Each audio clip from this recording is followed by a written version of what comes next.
Hey everyone, and welcome. So what's the one thing that separates the good leaders from the truly extraordinary ones? Well, it's not just about managing other people, it's about mastering yourself. Today, we're diving deep into self-leadership, the engine that really powers every great leader from the inside out.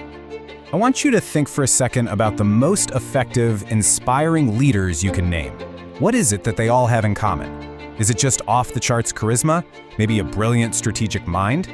I mean, yeah, those things definitely help, but the real shared skill, the one thing they all have, is something way more fundamental.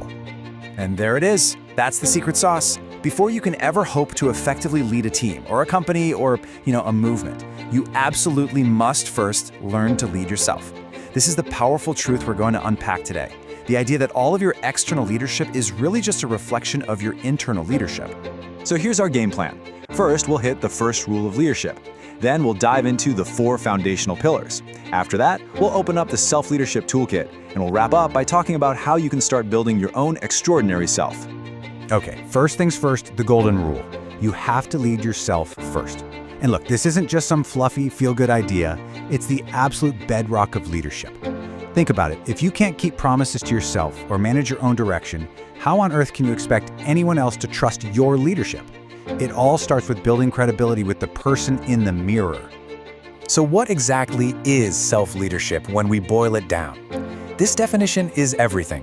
It's not about just passively letting life happen to you. No, it's the active, intentional process of guiding yourself. It means you are in the driver's seat of your own mind, your emotions, and your behaviors, and you're steering them toward a goal that you've set. All right, let's get to the core framework of all this. If self-leadership is the house you're building, then these next 4 pillars, well, they're the non-negotiable foundation. They provide all the structure, the stability, and the strength for everything else you're going to build on top. And here they are: self-discovery, self-acceptance, self-management, and finally, self-growth. And you know what? The order here is absolutely critical. You can't manage what you don't even understand about yourself, right? And you can't genuinely grow if you don't accept your starting point, flaws and all. It's a really logical progression from awareness all the way to action. Now, it is so tempting to look at these 4 things and see a checklist. Okay, did that, done with that, moving on. But that is totally the wrong way to look at it. This isn't a list you just complete, it's a living, breathing cycle. The more you discover about yourself, the easier it is to accept who you are. That fuels better self-management, which in turn drives real, meaningful growth. Each one just makes the other stronger. So knowing the pillars is one thing, but how do you actually build them? That's where the toolkit comes in. We're going to shift gears now from the what to the how. These are the practical strategies you can start using today. Okay, so this whole toolkit really boils down to 3 key approaches. The first is all about managing your actions and your environment. We're calling that behavioral focus. The second is about tapping into your inner motivation, finding natural rewards. And the third, this one's huge, is about mastering your mindset with constructive thinking. Let's make this super practical. A behavioral focus strategy? It can be as simple as putting your phone in another room when you need to focus. You're literally managing your environment. A natural reward strategy is about reframing a task you hate.